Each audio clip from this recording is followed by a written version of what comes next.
Vamos dar um beijo. Vamos dar.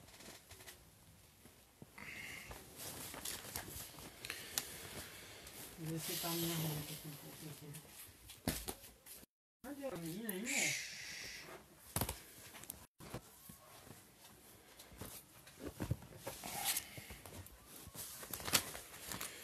Deus abençoe, meus irmãos.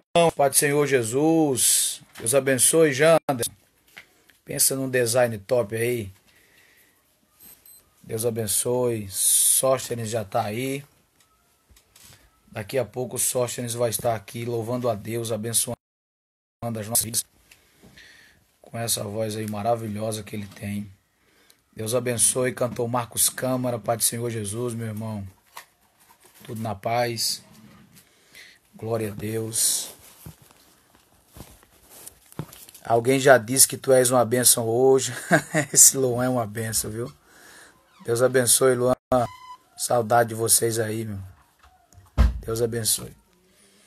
Meus irmãos, nós vamos trazer uma reflexão de Deus para o seu coração. Daqui a pouco o Sóstenes vai estar louvando a Deus. Deixa eu colocar aqui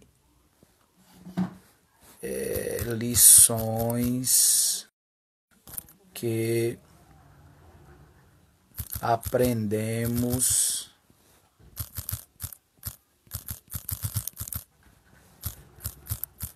com Jesus no Getsemane ou Getsemane, tá? Fixar aqui. Fixar aí. Então Deus abençoe, Pai do Senhor. O pessoal tá chegando aí. Tá chegando mais gente aí, gente. A Bruna tá aí. A Tatiane tá aí. Maxwell, meu amigo, você tá aí? Que honra, hein? Que bênção. Então, minha gente, vamos chegando que eu tenho uma palavra de Deus para o seu coração em nome de Jesus. Sóstenes, você tá aí, Sóstenes? Sóstenes vai louvar a Deus e abençoar as nossas vidas, porque eu tenho uma palavra de Deus, meu irmão, para o teu coração. Nós vamos aprender com Jesus hoje algumas lições no Getsemane, que é muito importante para as nossas vidas espirituais. Deixa eu chamar o Sóstenes aqui para ele participar conosco. Ô Sóstenes, você tá aí? Você manda aí um...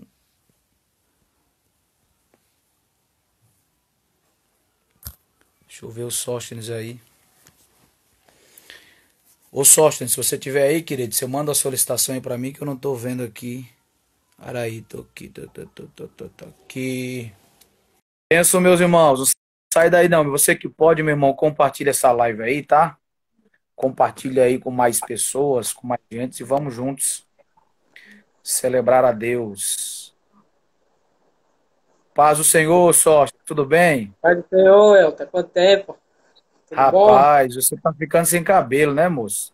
É, ficando careca. Tá ficando careca. Como é que estão as coisas? Tá tudo bem, graças a Deus. Rapaz, hoje eu tava aqui na correria, senti de Deus de fazer essa live aqui. Eu falei, rapaz, eu vou chamar o Sóstenes, tira queima-roupa, como diz a história, para ele louvar a Deus aqui. Eu tava com saudade, né? Eu falei, não, vou lançar aqui o convite, se ele aceitar, é bênção para nós. Mas desde já eu É quero te bênção. agradecer, tá? Pelo convite que você aceitou e fica à vontade para louvar. Logo após nós vamos refletir na palavra. Amém. Preparei um louvor aqui hoje à tarde, um louvor bastante conhecido, e vamos adorar o Glória a Deus. Senhor com esse louvor. Maravilha. Compartilha a live aí, meus irmãos.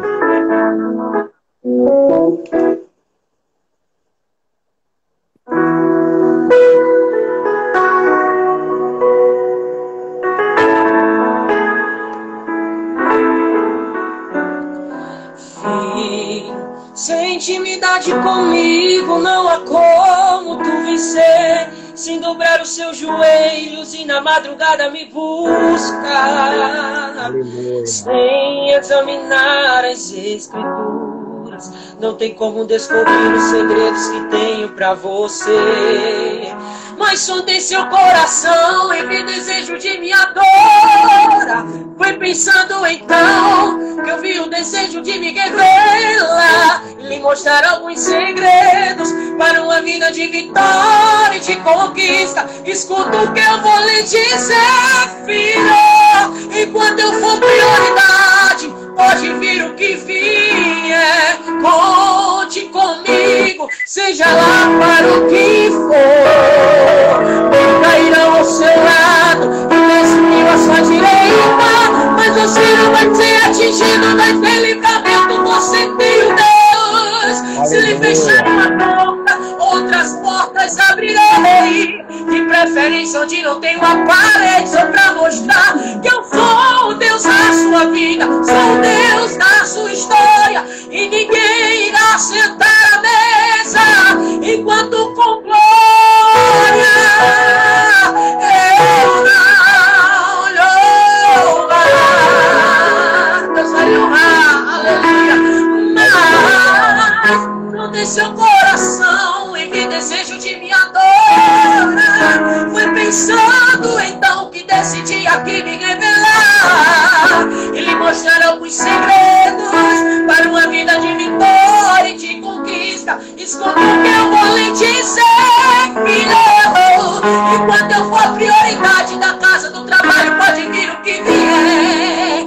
Conte comigo, seja lá para o que for. 1.000 cairão ao seu lado e 10.000 à sua direita, mas você não vai ser atingido, haverá livramento. Você tem o Deus.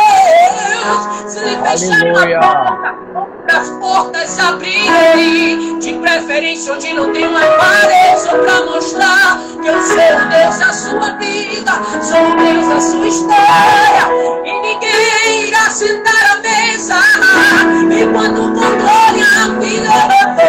Enquanto eu for prioridade, pode vir o que vier.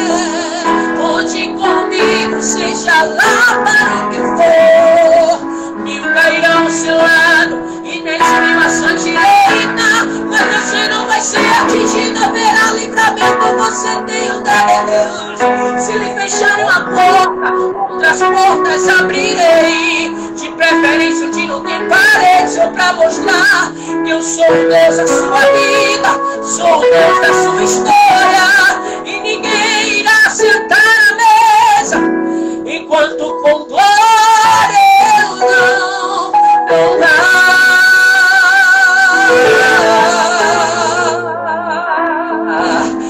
Oh, filho, contigo eu estou.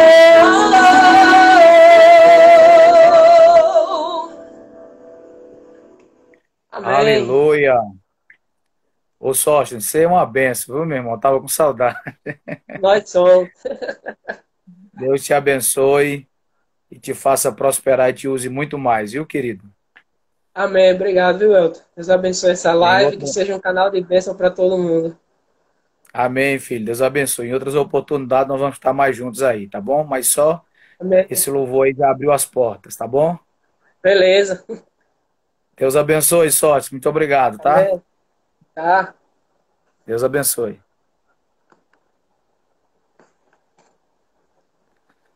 Glória a Deus. Então, meus irmãos, glória a Deus. Que louvor maravilhoso aí nós ouvimos através do nosso irmão Sóstenes. Maravilha, né? Bênção do Senhor. Queridos, eu acho que eu coloquei aí já. Vamos refletir na palavra de Deus, no Evangelho de Jesus, segundo escreveu Marcos, capítulo de número 14, versículos do 32 ao 42. Nós vamos falar aqui sobre as lições que aprendemos com Jesus no jardim do Getsemane, ou no Getsemane, tá? Marcos capítulo 14, versículos 32 a seguir, diz assim: foram a um lugar chamado Getsemane e disse aos seus discípulos: assentai-vos aqui enquanto eu oro. E tomou consigo a Pedro e a Tiago e a João e começou a ter pavor e a angustiar-se. E disse-lhes: a minha alma está profundamente triste até a morte. Ficai aqui e vigiai. E tendo ido um pouco mais adiante, prostrou-se em terra e orou para que, se fosse possível, passasse dele aquela hora.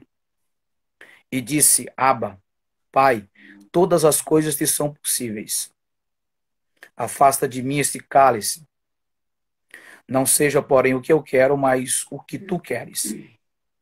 E chegando, achou-os dormindo e disse a Pedro: Simão, dormes?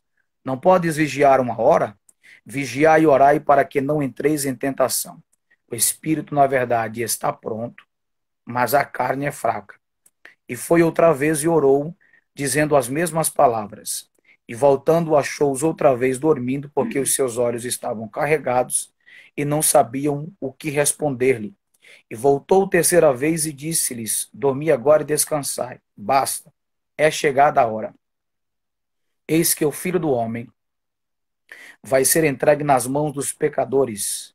Levantai-vos, vamos, e eis que está perto o que me trai. Que maravilha!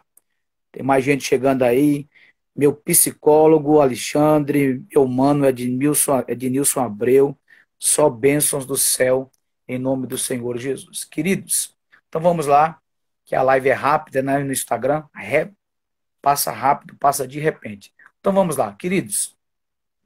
Eu quero falar sobre as lições que aprendemos com Jesus no jardim do Getsemane ou no Getsemane. Todos os evangelistas, eles destacam Jesus no Getsemane. Todos os evangelistas, Mateus, Marcos, Lucas e João, eles descrevem com muita precisão e também propriedade a estadia ou o episódio de Jesus no Getsemane. É preciso dizer-lhes inicialmente que para falar sobre o Getsemane, a gente precisa no mínimo falar sobre 5 coisas que estão estritamente ligadas. Número 1, o significado do Getsemane ou da palavra. A palavra Getsemane significa prensa de azeite ou prensa de óleo ou tanque, né, de azeitona. Então, prensa de azeite, prensa de óleo ou tanque de azeitona. Então, número 1, esse é o significado da palavra Getsemane. Número 2, Getsemane era um jardim, queridos. Isso está comprovado em João capítulo 18, versículo 1, quando a Bíblia diz que o Getsemane era no jardim. Terceiro, Getsemane era uma propriedade fechada. Nós também vamos comprovar isso em João capítulo 18 e o versículo de número 1, quando o texto diz que quando Jesus chegou junto com os seus discípulos, o texto vai dizer assim, que ele chegou além do ribeiro de Sidom, onde havia um horto, o texto vai dizer assim, o qual ele entrou. Então a palavra entrou remete a uma propriedade fechada. Então nós temos o significado do Getsemane, nós temos Getsemane era um jardim, terceiro, Getsemane era uma propriedade fechada. Jesus chegava lá e entrava com os seus discípulos. Quarto, Getsemane era um lugar em que Jesus tinha o costume de ir. Nós vemos isso em Lucas capítulo 22 e o versículo de número 39. E saindo foi como costumava para o Monte das Oliveiras, e também os seus discípulos o seguiram. A gente vai perceber também isso em João capítulo 12, 18 ainda, e o versículo de número 2, o texto diz, e Judas, que eu traía, também conhecia aquele lugar. Que lugar ele está fazendo menção? O jardim Getsemane, ou seja, o Getsemane, o lugar. Porque Jesus muitas vezes se ajuntava ali com os seus discípulos. Então veja, meus irmãos, que Getsemane era um lugar de costume que Jesus ia exatamente com os seus discípulos. Então, nós vamos ainda que Getsemane faz parte ou foi um dos 3 lugares que Jesus passou ou foi antes de morrer na cruz do Calvário. Getsemane, Gabatar e Gólgota. Getsemane, Gabatar e Gólgota, que a gente chama de os 3G que Jesus passou para chegar no 4º G, que foi o da glória triunfal. Então Jesus passou em Getsemane, passou no Gabatá e passou no Gólgota. No Getsemane, Jesus suou. Né? No Getsemane, Jesus suou. No Gabatá, Jesus ficou calado. Mas no Gólgota, ele falou. Então, esses 3 lugares, Jesus passou. Então, hoje nós vamos aqui falar sobre Getsemane, que aprendemos com Jesus quando ele passou no Getsemane. Quinto, nós podemos também afirmar que Getsemane é um lugar que exemplifica o lugar das pressões, das dificuldades na vida e no ministério de qualquer pessoa. Dentro desse texto que nós fizemos a leitura, né, em Marcos capítulo 14, versículos do 32 ao 42, nós vamos comprovar cabalmente algumas lições maravilhosas, marcantes e também, como eu sempre digo, pedagógicas. Aqui, meus irmãos, é um dos textos mais surpreendentes da Bíblia e também misteriosos. Aqui nós vamos ter uma janela surpreendente para o coração do Deus homem. É nesse texto, é nesse lugar, no Getsemane, que nós vamos perceber o quanto Jesus sofreu, passou dificuldade e viveu intensamente uma pressão sem igual. De maneira muito prática, isso pode ser aplicado ou aplicável às nossas vidas, no sentido de que às vezes precisamos ou vamos passar pelos Getsêmanes da vida. O que é passar pelos Getsêmanes da vida? É passarmos pelas pressões, pelos desafios, pelas agruras, pelas dificuldades, pelos pavores, pelas angústias e por todas as coisas que às vezes tendem a nos sufocar, a nos deixar estritamente, sabe, presos ou enclausurados. Mas a ideia não é ficarmos presos. A ideia não é vivermos sempre dentro dessa pressão. É de fato vivermos algo marcante, poderoso e instrutivo para as nossas vidas. Então, mediante o texto, nós vamos aprender algumas lições ou algumas pressões que Jesus passou, que talvez você esteja passando, que talvez você esteja vivendo. Quais, pastor? Veja só, no versículo 32 do texto que eu li, ele chegou no Getsemane. No versículo 34, ele chamou 3 pessoas, 3 amigos, 3 discípulos, 3 apóstolos, Pedro, Tiago e João. E no versículo de número 34, o texto diz, então, que ele conversa com eles, fala com eles. Agora, olhe, preste atenção. Jesus viveu, queridos, no Getsemane, pelo menos 5 situações complexas. Quais? Primeiro, versículo de número 33. O texto diz que ele começou a ter pavor. A palavra pavor aqui no grego, ela é única, usada por Marcos. Nenhum outro evangelista usa essa palavra. Só quem usa ela é Marcos. E ele usa os verbos correlacionados a essa palavra de pavor, que significa se apavorar com grande intensidade, assombro, um alarme. Pastor, o senhor está dizendo que Jesus ficou assombrado, que Jesus teve medo, que Jesus ficou apavorado? Sim, está aqui, ó, com grande pavor. Por isso que eu disse a vocês que esse texto é misterioso, surpreendente. Aqui abre-se uma janela para compreendermos o Deus homem e o homem Deus. O porquê? Porque nós temos a ideia de que Jesus não sentiu as mesmas coisas, as coisas que nós sentimos. E o texto está dignificando que ele sentiu pavor. Ou seja, ele sentiu uma pressão grandemente. Ou seja, ele estava diante de uma situação muito forte, muito abafadora, muito pesada, pois Jesus estava se aproximando para cumprir cabalmente o plano da salvação elencado na eternidade. E isso lhe pesou muito. Como homem, Jesus teve pavor. Segunda coisa que ele passou foi a angústia. O texto diz, começou a ter pavor e a angustiar-se. Preste atenção. A palavra angustiar aqui no grego, ela é uma das 3 palavras usadas no Novo Testamento para depressão. Pastor, então o senhor está dizendo que Jesus, ele teve depressão? Aqui, com a pressão de todos os pecados, de todas as situações, Jesus ficou deprimido.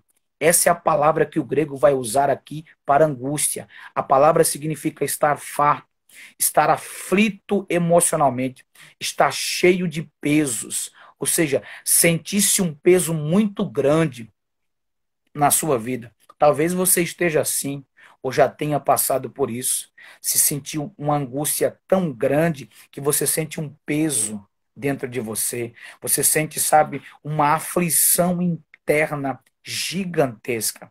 Terceira coisa que Jesus passou na pressão do Getsemane foi tristeza. O texto vai dizer, no versículo de número 34, que ele esteve triste. Só que antes da palavra triste, é usada uma palavra profundamente, que é um advérbio de intensidade. Marcos usa profundamente. A palavra profundamente, ou advérbio utilizado por Marcos aqui, profundamente, está estritamente ligado para dentro do âmago, da ideia de um modo que nos leva para o fundo, ou seja, profundamente. É uma dor profunda que mexe com a sua mente. Vou repetir, profundamente. É uma dor interna que mexe com a sua mente. Portanto, Jesus passou pelo pavor, passou pela angústia, passou agora pela profundidade ou profundamente tristeza. Então veja as 3 fases ou 3 tipos de pressão que Jesus já enfrentou no Getsemane. Quarto, Jesus enfrentou a solidão. Gente, solidão. Preste atenção. Olha o que ele diz, isso aqui, eu quero que você dobre a sua atenção para você pegar isso aqui. Preste atenção. O texto vai dizer assim, e disse-lhes, versículo 34, disse-lhes, está no plural, disse-lhes a quem? Disse-lhes a Pedro e a Tiago e a João, a minha alma está profundamente triste até a morte. Ficai aqui e vigiai. O meu professor aí, o meu psicólogo chegou aí, eu já estava aí, o Alexandre, Macena, ele pode muito bem me ajudar nisso aqui.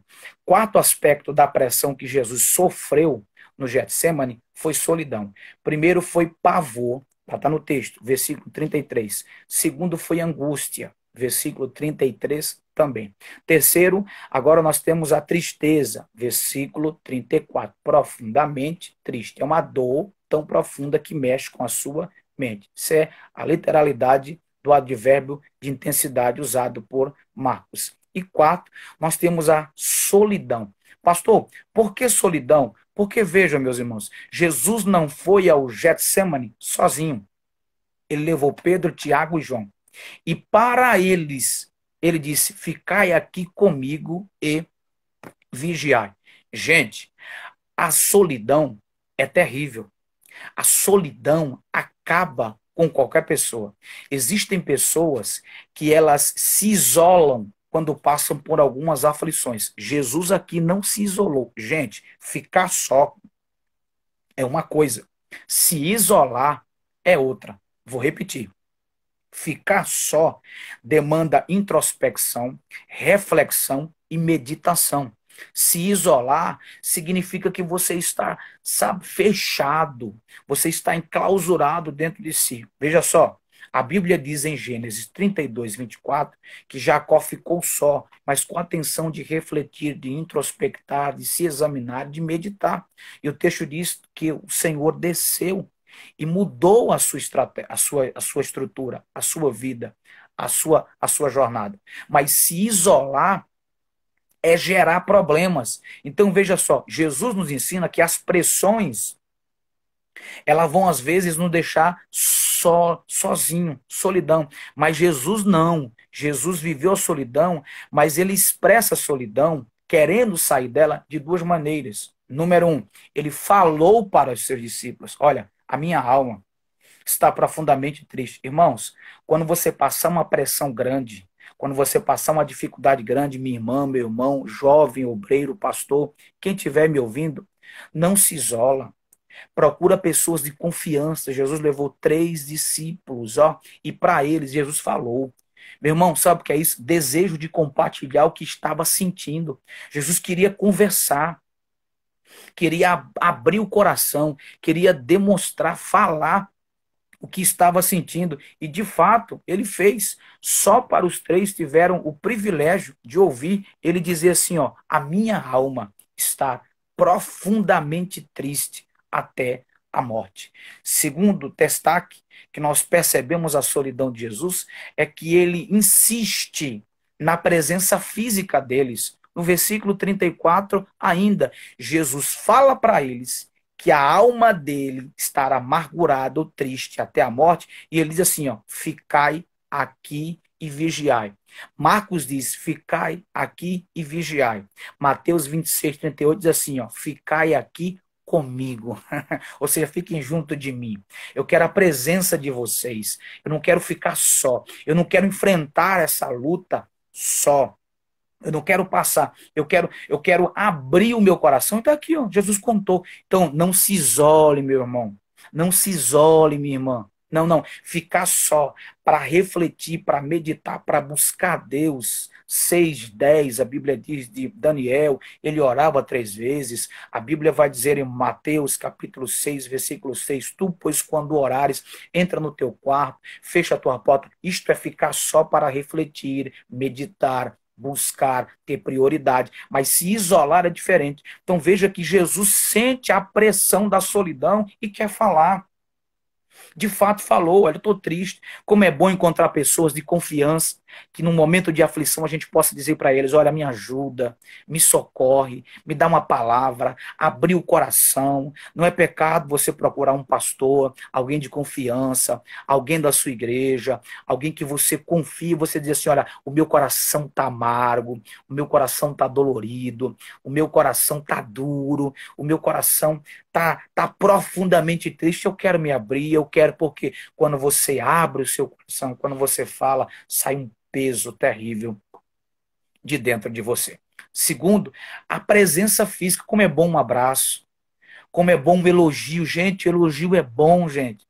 Tem gente que morre por causa de elogio, gente, elogie pessoas, sabe? Você não tem que idolatrar pessoas, mas elogiar pessoas é elogio. Deixe de estar apontando os erros dela, olhe para os seus e ajude pessoas motivando através de palavras. Então, veja, Jesus sentiu pavor, angústia, profunda tristeza e agora solidão. Olha só o que Jesus passou no Getsemane.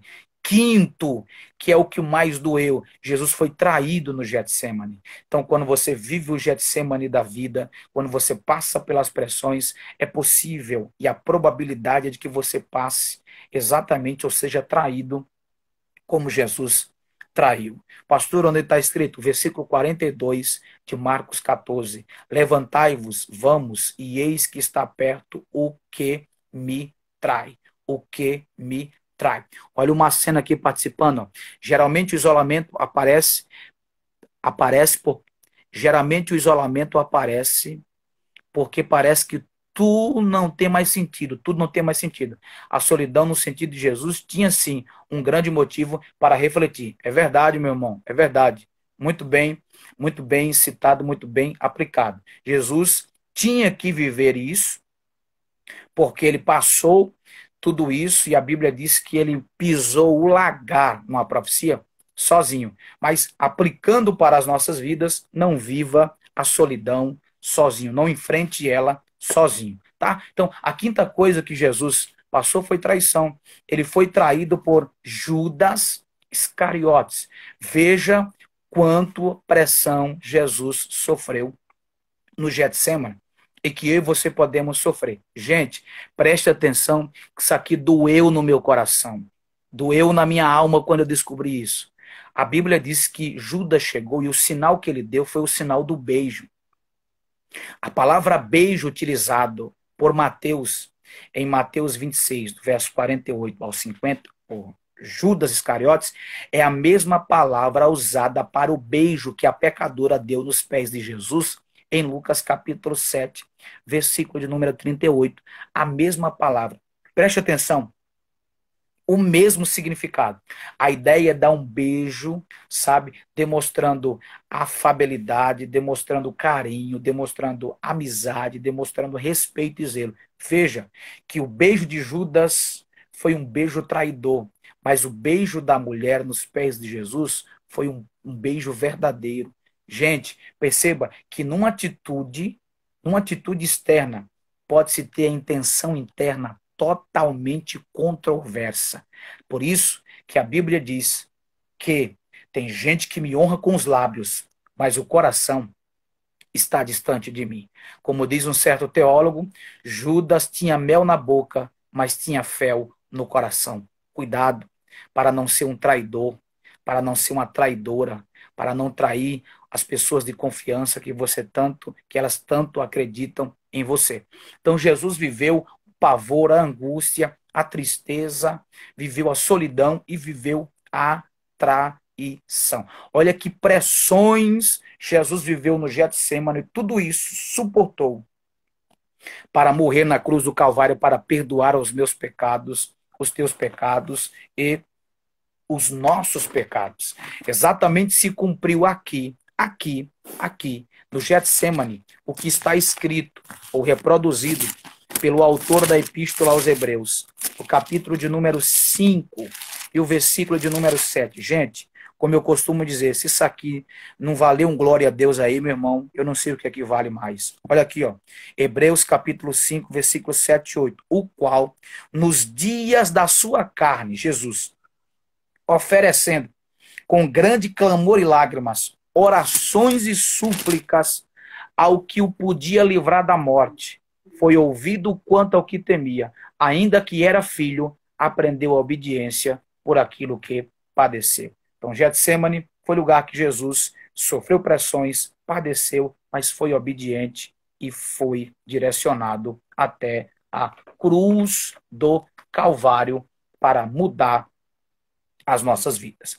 Então, veja, diante do pavor, diante da angústia, diante da profundidade da tristeza, diante da solidão e diante da traição, o que se poderia fazer? Parar?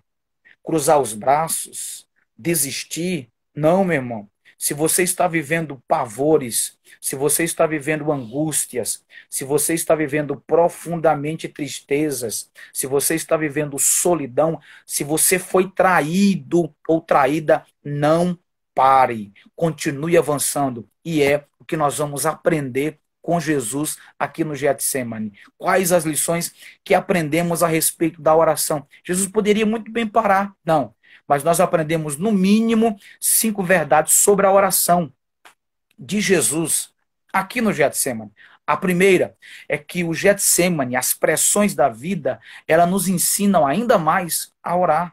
O texto vai dizer aqui, ó, assentai-vos aqui, verso 32, enquanto eu oro, as pressões da vida não podem arrancar de mim o desejo de orar.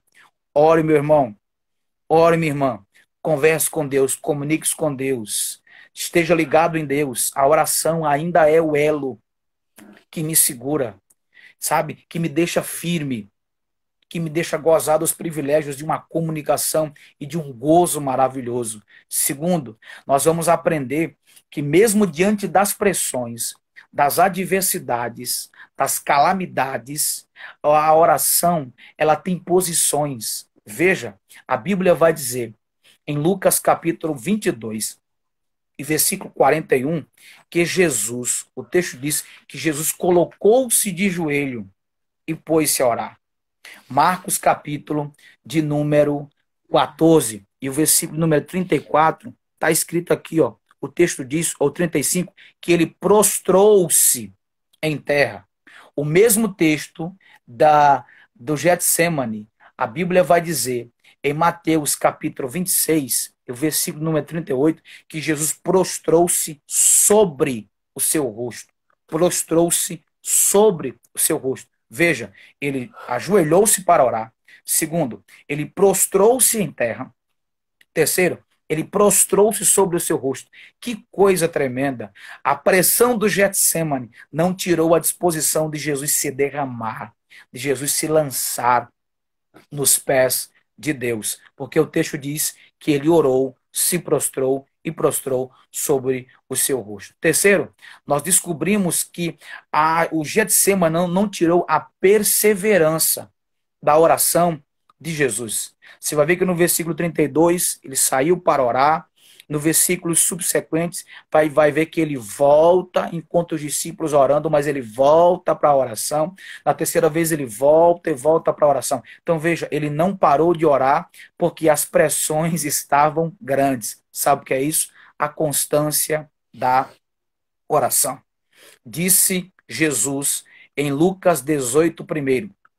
Contou-lhes uma parábola sobre o dever de orar sempre e nunca desvanecer ou esmorecer. Então veja, queridos, que coisa maravilhosa, que coisa esplendorosa foi exatamente essas lições que Jesus aprendeu. Então, ele aprendeu a orar. Segundo, a posição da oração. Terceiro, nós temos a perseverança da oração. Jesus orou mais de uma vez. Quarto, nós temos a intensidade da oração, ou seja, a pressão do Getsemane não esfriou a oração de Jesus. Não. Deixa eu dizer uma coisa para você. Essa pandemia, essa crise, isso aí não pode, meus irmãos, esfriar a nossa oração. Jesus orava com intensidade. Lucas 22, 44, o texto diz, e posto em agonia, orava intensamente, ou com intensidade. Então, esse Getsemane que você está vivendo não pode afrouxar, não pode esfriar, não pode parar a intensidade da sua oração diante do Deus Todo-Poderoso. Quinta lição que nós aprendemos, tem muito mais, sobre a oração de Jesus no Getsemane, é que a oração, irmãos, ela tem uma dimensão sem igual. Preste atenção, meus irmãos. Em Marcos 14, 32, Jesus disse assim, ó, assentai-vos aqui enquanto eu vou orar. Enquanto eu vou orar. Só que Mateus, no capítulo de número 26, e versículo 36, guarda isso aqui. Ele diz assim, ó, ficai-vos aqui enquanto eu vou além orar. Além orar. Exatamente que Jesus está usando a palavra além, que é substituída aí por ali. Está se referindo ao lugar de distante. A palavra além quer dizer adiante. Você vai ver aqui no versículo 35 de Marcos 14. É a mesma coisa. E tendo ido um pouco mais adiante. Logicamente que o texto está falando de ir adiante no lugar. Mas isso revela uma lição espiritual muito grande. Qual, pastor? Que a oração, ela te leva para mais adiante, para além, mais para frente. A oração não te paralisa, a oração não gera inércia, a oração não te deixa imóvel. A oração te movimenta, e ela te movimenta para cima, ela te movimenta para frente, ela te movimenta para adiante. Quando Jesus diz assim, ó, ficai-vos aqui porque eu vou além orar, ele está nos ensinando que a oração, ela é capaz de nos dar uma dimensão tão forte que ela nos leva para cima, nos leva para adiante, nos leva para além. Ou seja, meu irmão, não permita que você seja, meu irmão, amassado por essas dificuldades. Não. A oração, não deixa de orar não, meu irmão. A oração vai te levar adiante, vai te levar para frente, vai te conduzir para você viver coisas esplendorosas e extraordinárias de Deus na tua vida. Aleluia, glória a Deus para todo sempre. Mas, meus irmãos, meditando ainda, vamos lá. O que o Getsemane não pode arrancar de mim? E é isso aqui que eu quero trabalhar com você. O que o Getsemane não pode arrancar de mim, extrair do meu coração, extrair da minha vida, é o que Jesus nos ensinou. Vamos lá. Primeiro, as pressões da vida, as dificuldades da vida, As calamidades da vida não podem arrancar de mim, sabe o quê? Primeiro, o meu relacionamento com Deus. O meu relacionamento com Deus. Pastor, onde que está escrito isso? Está aqui, ó. Olha o versículo de número 36. E disse, Abba, Pai. Abba, Pai. Preste atenção. Meu irmão, Jesus está sofrendo uma pressão muito grande. Já falei, pavor, angústia, profundamente triste, solidão e traição. Mas Jesus ainda encontra forças para viver um relacionamento profundo com Deus. A pressão do Getsemane não o destituiu da consciência de que ele ainda poderia ter relacionamento com Deus. Meu irmão, as dificuldades do tempo presente, as circunstâncias em que estamos vivendo, as crises que estamos passando, não pode tirar o seu desejo, o meu desejo, de nos relacionar com Deus, querido. Prova não mata ninguém. 1 Pedro capítulo 4, versículos 12, 13 e 14, diz assim, ó, amados, não estranheis a ardente prova que vem sobre vós, para vos tentar, como se coisa estranha vos acontecesse. Mas alegrai-vos no fato de serdes participantes das aflições de Cristo, porque sobre vós repousa o Espírito da glória de Deus. Sabe o que ele está dizendo? Não estranhe as pressões. Não estranhe as provas. Tenha alegria, porque sobre a tua vida a glória de Deus está repousada através do bendito, meigo e maravilhoso Espírito Santo, Consolador da verdade. Então veja, Jesus vai orar, quando vai orar, ele diz assim, ó, Abba, ele usa uma palavra aramaica.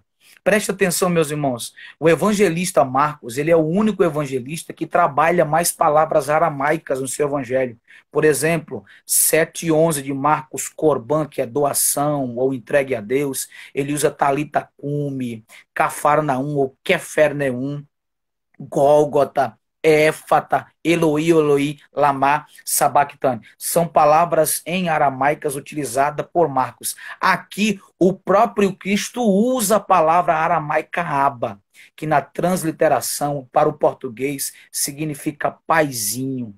Na cultura judaica do Antigo Testamento, a gente não vê nenhum homem chamando Deus de paizinho, de papai, mas o próprio Filho de Deus, num período difícil, ele está chamando Deus de pai.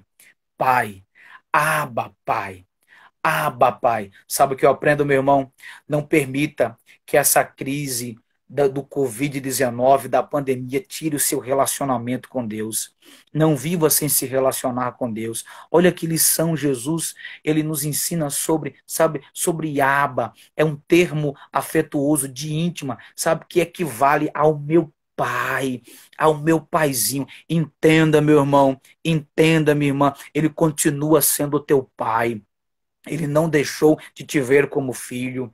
Então viva a paternidade, seja abraçado pela paternidade de Deus. Ele é um pai que guia, ele é um pai que ama, ele é um pai que dá carinho, ele é um pai que entende, ele é um pai que te abraça. Então creia que o teu pai, ele não abandonou você. Ele não descartou você, ele não rechaçou você, ele não te deixou para trás. Não, não, não. Ele continua te amando, continua no controle. Então não permita que os Getsêmanes da vida te desloquem de um relacionamento com Deus. A melhor coisa que eu aprendi nessa minha vida, como crente, como servo, foi viver um relacionamento com Deus. Quanto mais íntimo, quanto mais próximo, quanto mais ligado em Deus nós estamos, mais Deus opera, mais Deus se manifesta. Queridos, eu tenho uma palavra de Deus para o teu coração agora. Irmã, irmão que estão me assistindo, não permita que essas calamidades elas te desconectem de viver um relacionamento profundo, vivo com o nosso Pai, com o teu Pai. Jesus ensinou sobre relacionamento. 6:9 de Mateus, ele disse, olha, quando vocês orareis assim, Pai nosso, Pai nosso. Olha que coisa interessante. Jesus viveu esse relacionamento. A Bíblia diz em Mateus 10:38 que ele disse assim, ó, ele chama Deus de meu pai. Meu pai. Ele usa o pronome possessivo meu. Meu pai, meu pai. Em Mateus 18:10, ele chama Deus de meu Pai Celeste. Aleluias. Meu Pai Celeste. Que coisa tremenda. Que coisa grande. Sabe o que eu aprendo? Que as pressões da vida não podem, meus irmãos, nos deixar distante de Deus. Não tem, não tem. 4:32 de João, Jesus disse, eu tenho uma comida para comer que vocês não conhecem. O 33 perguntaram, quem trouxe comida para ele? O 34 ele responde, a minha comida é satisfazer a vontade daquele que me enviou a realizar a sua obra. No capítulo 8, versículo 29 de João, ele diz assim, ó, eu faço tudo o que o Pai me deu, porque eu sempre faço o que lhe agrada, e ele está comigo. Aleluia. Sabe o que Jesus está dizendo? É que ele tem prazer de estar comigo, porque eu dou prazer a ele. Ele tem prazer de estar comigo, porque a minha vida é o prazer de satisfazê-lo. Ô meu irmão, não perca o elo, não perca o relacionamento, não perca, diante dessa dificuldade, não perca. Abrace a causa do relacionamento. Jesus está sob pressão, com medo, com dificuldade como homem, mas está dizendo, Abba, meu paizinho, meu pai.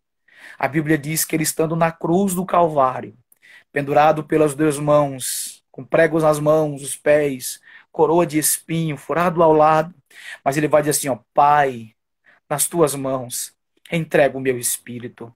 Jesus está numa situação totalmente dolorosa, mas ele não perdeu o elo do relacionamento. Pai, pai, pai. Aí vem Paulo lá em Romanos 8:15 diz, vocês não receberam espírito de escravidão, mas foram adotados, pelo qual podemos clamar, Abba, Pai, Abba, Pai. O mesmo Paulo fala em Gálatas 4:6 que nós recebemos o Espírito do seu Filho no nosso coração, pelo qual podemos clamar, Abba, Pai. Abba, Pai. Meu irmão, se é para falar com gentes, autoridades aí no mundo, você tem que pedir permissão, você tem que marcar horário. Se é para falar com certos pastores, tem que marcar horário. Se é para falar com certos pregadores, tem que marcar horário. Se é para falar com alguns grandes, entre aspas, tem que marcar horário.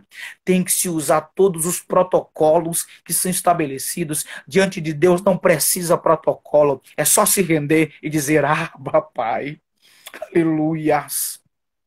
Meu paizinho. Diante disso, meu irmão, não permita. Aleluias.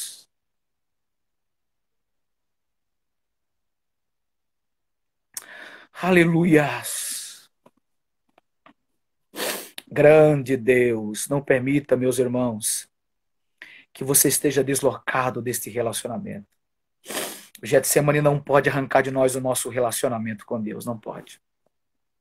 Viva com Deus, ame Deus, abrace Deus. Caminhe na dimensão de Deus. Eu sinto a presença do Senhor Jesus. Goze de uma vida profunda com Deus. Damashuri mikasei mahandarabashinahas. Rondarai shuikasei mahasuri mihandarai. Aleluia, viva profundamente. Aleluias. Com Deus do céu e da terra. Bendito seja Deus, você que está me ouvindo, me assistindo, meu irmão, minha irmã. Aleluias. Deus está falando para o seu coração por meio da sua palavra. Eu continuo sendo teu pai. Por mais que você tenha sido abandonada, eu continuo cuidando nos mínimos detalhes da sua vida.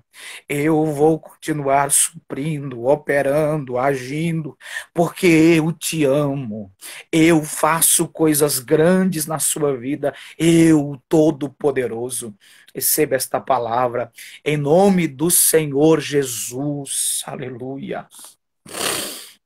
Grande é o nome do Senhor para todo sempre. Aleluias. Segundo, meus irmãos, para a gente escorregar para terminar devido à hora, o que o Getsemane não pode arrancar de nós, sabe o que é? É a convicção de que Deus pode fazer tudo. Oh, glórias. 14:36 de Marcos ainda, o texto diz, quando ele vai orar, ele diz assim, ó, ele disse, Abba, Pai, meu paizinho, meu papai, todas as coisas te são possíveis. Todas as coisas te são possíveis. Sabe o que Jesus está nos ensinando? Que por mais que ele estivesse vendo o pavor, a angústia, a profundidade da tristeza, a solidão, a traição, mas ele cria no Deus Todo-Poderoso. Nada, nada, nada te é impossível. Então, meu irmão, creia que os Getsemanes da vida não pode arrancar de mim, de você, a convicção coerente, profunda, viva, poderosa de que Deus pode fazer qualquer coisa. Tudo lhe é possível.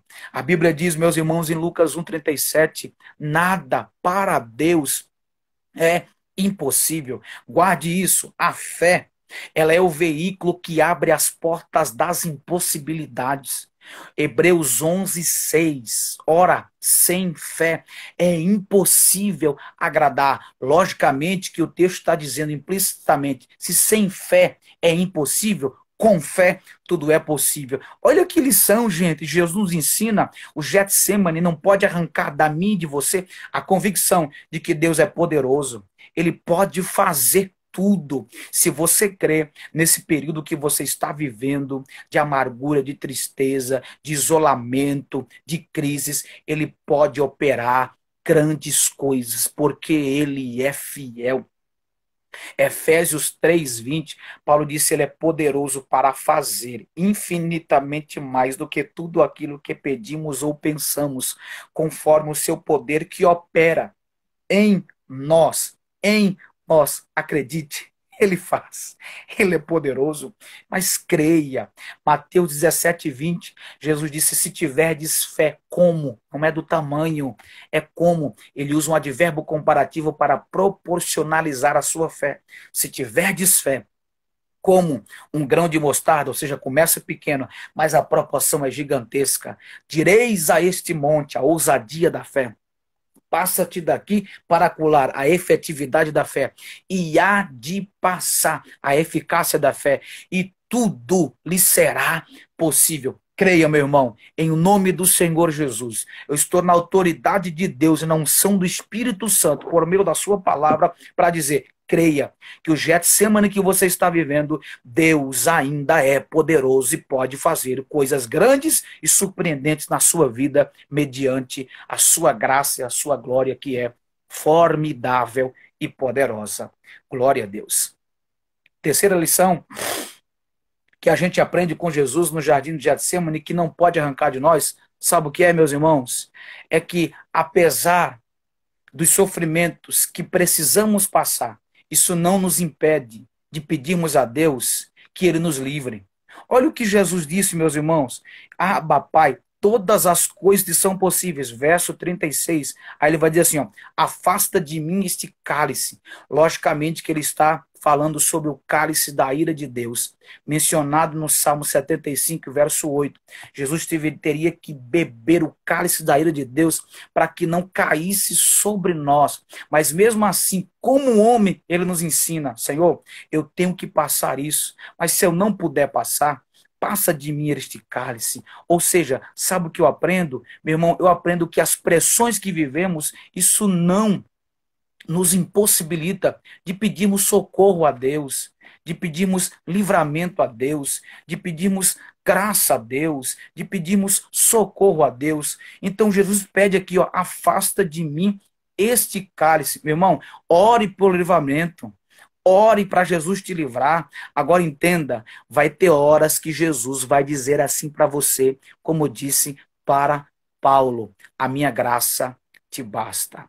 A minha graça te basta. A minha graça te basta. Ore pelo livramento, mas se o livramento não vier, entenda, Deus está tratando você por meio deste cálice que você está bebendo, por este cálice que você está passando, uma coisa é suficiente: a graça. A graça calibra, a graça anima, a graça fortalece, a graça exalta, a graça estrutura, a graça te dá graça para você viver com graça, pregando a graça do Senhor Jesus. Então, meus irmãos, terceira lição e a quarta lição para a gente encerrar a nossa live de hoje. Se eu fosse você, eu estaria compartilhando essa live e abençoando vidas. É exatamente que o Getsemane não pode arrancar de nós, sabe o quê? A consciência da nossa submissão à vontade de Deus. E aqui eu finalizo. Olha o que Jesus disse. Abba, Pai, todas as coisas são possíveis. Versículo 36 ainda. Afasta de mim esse cálice.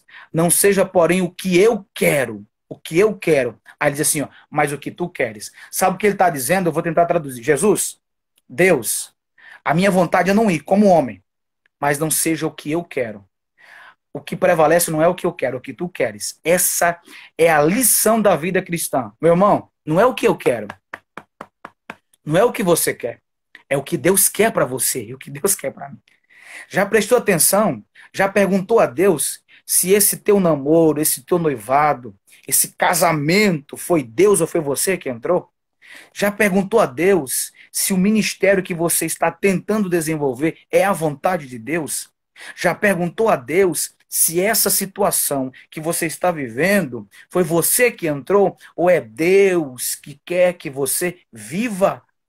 Oh, meu irmão, tá aqui, ó. Precisamos nos submeter. Aqui, ó, a vontade de Deus não é o que o pastor quer. Não é o que o irmão quer, não é o que a irmã quer, não. É o que Deus tem para você. A melhor coisa é caminhar na estrada da grandeza misericordiosa de Deus. Vou repetir. A melhor coisa é caminhar na estrada da grandeza misericordiosa de Deus. O que Deus tem para você é grande, é alto, é profundo, é vasto, é poderoso, mas você precisa entender que é mediante a submissão. Não é viver o que eu quero. Não é fazer o que eu quero, não. É viver morrendo diariamente. É como disse Paulo, Gálatas 2:20, já estou crucificado com Cristo. Não vivo mais eu, mas Cristo vive em mim. E a vida que agora vivo, vivo na fé pelo Filho de Deus que me amou, se entregou por mim. Já estou crucificado com Cristo, mortificação. Não vivo mais eu, rendição, mas Cristo vive em mim, sustentação. E agora que eu vivo essa vida, transformação, pela fé, veiculação, no Filho de Deus, focalização, que me amou e se entregou por mim, abdicação. Sabe o que Paulo estava dizendo aí? A minha vida é tua. Filipenses 1:20, Paulo disse, para mim o viver é Cristo e o morrer é lucro. Sabe o que ele estava dizendo? Para mim, viver ou morrer é Cristo. Morrer ou viver é Cristo. A nossa vida tem que estar submetida à vontade de Deus. Então peça para Deus, diga para Deus, eu quero viver a tua vontade, não a minha. Eu quero caminhar mediante a tua vontade e não a minha. Por quê? Porque o que Deus quer para mim e para você é que nos submetamos literalmente à sua vontade. Lembra de Atos 13:22? O texto diz, achei Davi, filho de Jessé, homem segundo o meu coração. Aí o texto diz assim, ó, que executará, fará toda a minha vontade. Deus não achou estrela, achou um homem simples, servo. Deus achou Davi porque Davi tinha sintonia. Deus achou Davi porque entendia, sabia literalmente de que Davi era um homem que era submisso à vontade de Deus. Para finalizar, pastor, como é que eu faço para entender o que Deus tem na minha vida? Fazendo 3 coisas. Número 1, 5:17 de Efésios. Procure compreender a vontade de Deus na sua vida. Número 2, Romanos 12:2. Experimente a vontade de Deus na sua vida. Número 3, Efésios 6:6. Faça, cumpra a vontade. Isso é sistemática, gente. Primeiro entende, segundo experimenta, terceiro faz. Primeiro, entenda o que Deus quer de você. Segundo, experimente o que Deus quer de você. E terceiro, faça o que Deus quer que você faça. E isso redundará em coisas maravilhosas para a sua vida, em nome de Jesus. Queridos, só tenho 20 segundos, a nossa live está acabando. Muito obrigado, queridos, pela participação de vocês. Espero que Deus tenha falado poderosamente ao coração de todos vocês. Deus abençoe a todos. Beijo no coração. Tamo junto. Estou orando por vocês. Em breve tem mais live em nome de Jesus. Deus abençoe.